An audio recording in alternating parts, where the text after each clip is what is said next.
Boa noite, pessoal, tudo bem? Tá começando mais um Não Durma. Eu sou o Luiz e eu vou ser o host de vocês aqui nesta noite.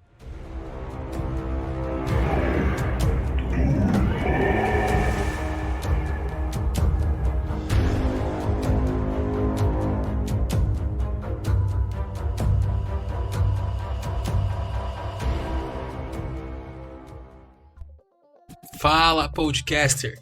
Tudo bem? Cara, então, eu tenho uma proposta legal pra você. Se você está interessado em algum tipo de serviço para edição ou mixagem, para facilitar a sua vida, no caso, com as gravações, eu sugiro que você entre em contato com a MixLabs. Sabe por quê? Dá uma sacada nisso aqui. Esse áudio que você está ouvindo foi gravado com um microfone mediano, muito abaixo da média mesmo, em um lugar que não é um estúdio.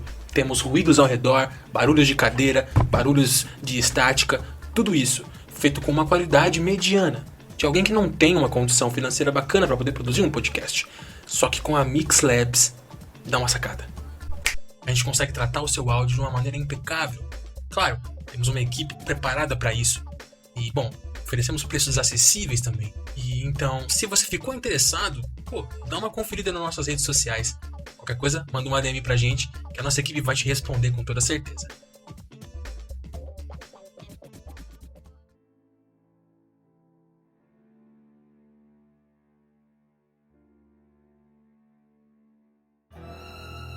Eu abri meus olhos devagar. Minha cabeça parecia flutuar e uma dor maçante cercava a minha garganta. Eu sentia sede. Isso foi a primeira coisa que eu notei. Umedeci meus lábios secos enquanto os meus arredores esvaneciam de foco. Meu corpo doía e eu percebi que estava amarrado firmemente a uma cadeira de metal no meio de um quarto vazio. As paredes de concreto estavam manchadas e sujas. Debaixo dos meus pés descalços estava frio e molhado. Havia uma única lâmpada balançando do teto, preso por uma corda. Projetava uma sombra em movimento. Uma porta estava aberta bem diante de mim, mas eu não conseguia ver nada além de uma parede de um corredor. Tentei clarear minha mente. Tentei lembrar como eu havia chegado ali. Fechei meus olhos com força e me forcei a não pensar muito. Diminui a velocidade da minha respiração e foquei em meus pensamentos, tentando me forçar a lembrar o motivo de eu estar ali.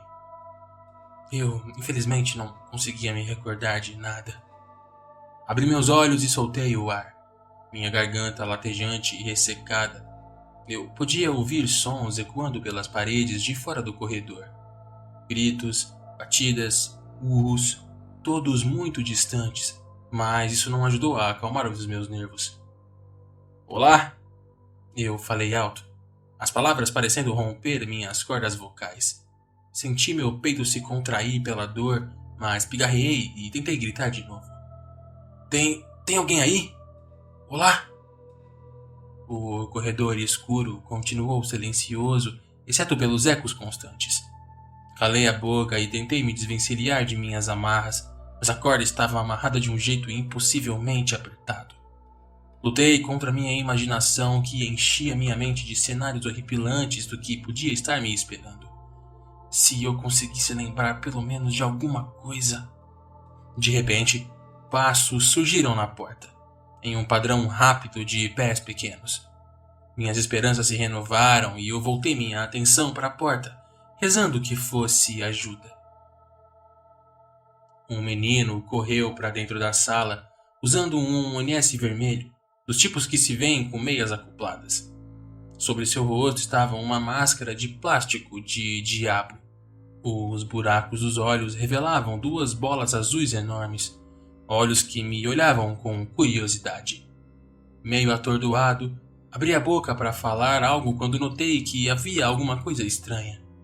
Seus olhos eram enormes e impossivelmente redondos e esbugalhados. Fez com que um arrepio agoniante descesse por minha espinha, mas resolvi deixar de lado. A criança poderia me libertar. Ei! Eu cochichei urgentemente. Ei, garoto! Você pode me tirar daqui? O garoto deu um passo para frente, virando a cabeça de lado, mas ainda em silêncio. Sacudi meus braços amarrados contra a cadeira. Me solta, por favor. Eu não devia estar aqui. Alguém cometeu um erro muito grande. O garoto me observou por detrás da máscara e parou bem na minha frente. Ele se inclinou para frente sussurrando, sua voz como seda molhada. Você fez uma coisa ruim. Confuso, eu sacudi a cabeça. Não, isso aqui é um erro. Eu não fiz nada. Os enormes olhos azuis se encheram de tristeza. Ah, você fez sim. Algo muito, muito ruim. Sacudi novamente a cabeça, mais violentamente. Não! Me perdoe! Eu não lembro! Por favor, me deixe sair dessa cadeira! Subitamente, antes que eu ou ele pudéssemos falar qualquer coisa, um homem veio correndo para a sala. Ele era gordo e vestia um macacão. Seu rosto enrugado revirado em raiva acumulada. Em seus braços, ele segurava uma espingarda de cano curto. Eu não fiz nada! Chorei enquanto ele avançava em nossa direção, minha voz oscilando. Eu não deveria estar aqui! O gigante me ignorou e agarrou a criança e colocou-o contra a parede. O menino grunhiu quando suas costas bateram no concreto e seus olhos se levantaram para encontrar o homem grisalho. Sem dizer uma única palavra, o homem ergueu sua espingarda, colocou contra a testa do garoto e estourou-lhe os seus miolos. Pedaços de cérebro respingaram nas paredes, com um choque que me socou no estômago como uma soqueira de ferro. Havia um zumbido em meus ouvidos e o tempo parecia ter parado enquanto eu assistia o corpo sem cabeça sucumbir ao chão. O ar voltou para meus pulmões e o tempo pareceu voltar. Meu Deus! Eu gritei, lutando contra as amarras, meus olhos quase caindo do rosto de tanto pavor. Que porra é essa? O homem ignorou meus gritos enquanto se curvava para recolher o corpo do garoto. Ele jogou o cadáver dilacerado sobre os ombros e saiu pela porta. Logo, o corredor irrompeu em risadas maliciosas, um coro de vozes ululando em alegria. Eu fechei meus olhos. Um som era ensurdecedor que preenchia os meus poros com terror. Minutos depois, a risada se dissipou e, cautelosamente, eu abri meus olhos, sem acreditar no que eu acabara de presenciar. E aí? Dei um pulo quando percebi que outro homem estava diante de mim. Ele vestia uma camiseta branca de botão simples e uma calça jeans. Seus cabelos castanhos estavam cortados bem curtos e parecia ter uns 30 e poucos anos. Seus olhos verdes eram vazios e sem vida, seus lábios grossos repuxados para baixo nos cantos. O que está acontecendo? Onde eu tô? Eu chorei, o medo queimante se acumulando em meu estômago.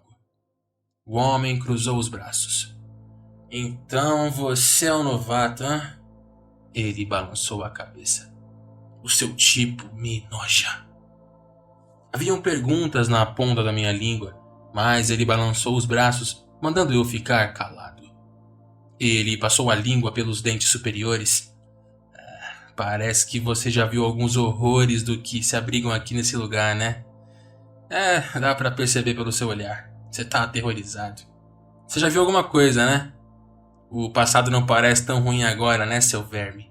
Você tá aqui há 5 minutos e já tá cagando nas calças? Onde eu estou? Eu perguntei, sem conseguir ficar mais calado. O que vocês querem comigo? O homem segurou as mãos atrás das costas. Eu aposto que você tá querendo sair daqui, né? Aposto que você quer voltar pra casa, pra sua família, tudo, né? Por favor, eu interrompi. Seja lá o que eu tenha feito pra você, eu sinto muito, de verdade, cara, mas eu não me lembro. O homem revirou os olhos. Você não fez nada pra mim, cara. Fez pra você mesmo. Realmente, você não se lembra de nada?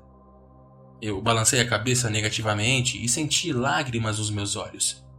Ele me olhou com desprezo. Você esperou que a sua mulher saísse pro trabalho e então foi pro galpão. E aí você se enforcou. Você tá morto, cara. A memória recente surgiu como um monstro de um pântano.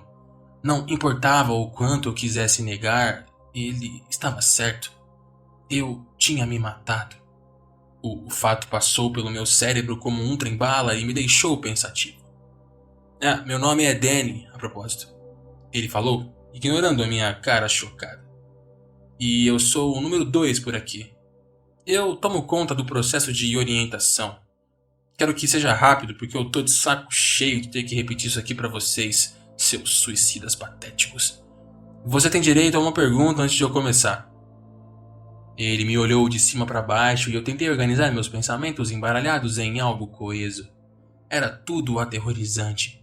Por que eu havia me matado? Lutei contra o pânico e lentamente a névoa de confusão foi se dissipando. Eu havia acabado de perder o meu emprego. Sim, esse foi o começo. Apertei meus olhos e forcei que outras memórias surgissem. Eu tinha acabado de perder meu emprego e estava prestes a perder a casa.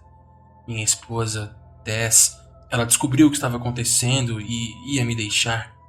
Eu não tinha para onde fugir, não havia outra opção. A demissão veio do nada e eu não tinha economias guardadas. Estava falido, logo me tornaria um sem teto e minha esposa me odiava por isso. Mas havia outra coisa. Tinha mesmo. Ela estava me traindo. Eu havia lido algumas mensagens em seu celular enquanto ela dormia à noite e confirmei minhas suspeitas. Minha vida está se transformando numa merda e não tinha nada, não tinha opções para mim. Humilhado e envergonhado, eu decidi que a morte era a minha única saída. Ei, seu fudido, você tem alguma pergunta ou não? Danny falou, estalando os dedos na minha cara. Voltei à realidade e perguntei a única coisa que importava. Aqui é o inferno? Danny bufou. Sempre a mesma pergunta. Ele começou a andar pra lá e pra cá na minha frente. Não, cara, aqui não é o inferno. E também não é o céu. Aqui é a Fazenda Negra. E não fui eu que nomeei ela assim. Aqui é onde Deus manda as almas que tiraram a sua própria vida. Suicidas. Entende, cara? Ele não sabe muito bem o que fazer com vocês, nem o Satã sabe. Existem pessoas que são genuinamente boas e que se matam. Parece cruel mandá-las pro inferno por toda a eternidade por isso, sabe? Por apenas um momento de fraqueza. Pessoalmente, eu só acho que Deus e Satã estavam cansados de discutir sobre isso. Então, eles mandam você pra cá, pra Fazenda Negra. Foi Deus que criou esse lugar? Eu perguntei, ficando cada vez mais confuso. Danny cuspiu no chão, rindo. Claro, cara, em algum momento. Mas ele perdeu o controle quando colocou o porco no controle daqui. O que é o porco? Eu perguntei, mas ainda em dúvida se eu queria mesmo saber a resposta. Danny levantou uma mão irritado. Porra, eu posso terminar de falar? Deus criou esse lugar anos atrás e colocou o porco no comando. Então ele meio que esqueceu daqui por um tempo. Quando ele virou as costas, o porco decidiu usar seus novos poderes para tentar criar o seu próprio mundinho. Essa bagunça que você está vendo aqui são apenas as sobras fraturadas desse experimento dele. A Fazenda Negra era bem legal antes, mas o porco queria que as coisas fossem diferentes. Queria criar sua própria visão. Esses seres que você vê, esses monstros, sabe? São tentativas do porco de criar a vida funcional. Ao invés de replicar a terra de Deus, essas criações mutantes e horríveis são cheias de pecado e ódio. Estão desenfreados aqui e inabaláveis. Esse lugar aqui é um caos. A Fazenda Negra é um circo de aberrações e monstros. E, é a sua eternidade agora. Medo fervilhou em meu estômago como óleo quente. Não. Isso não podia ser o meu fim. Eu não acreditava em coisas desse tipo. Não é real.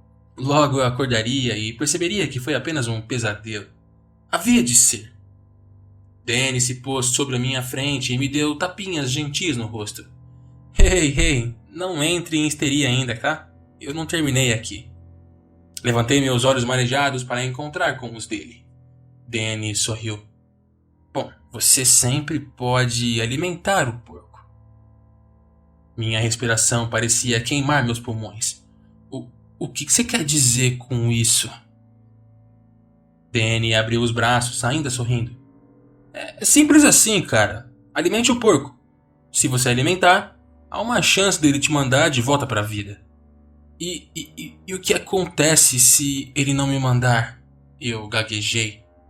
Você será mandado pro inferno. Então, jogue a moeda se você tiver uma. Fique aqui conosco ou alimente o porco. Se escolher ficar, eu te deixo ir pra lá. Ele apontou para a porta. Mas te asseguro, o que te espera no fim do corredor, bem, vamos dizer que o inferno não é tão pior que isso.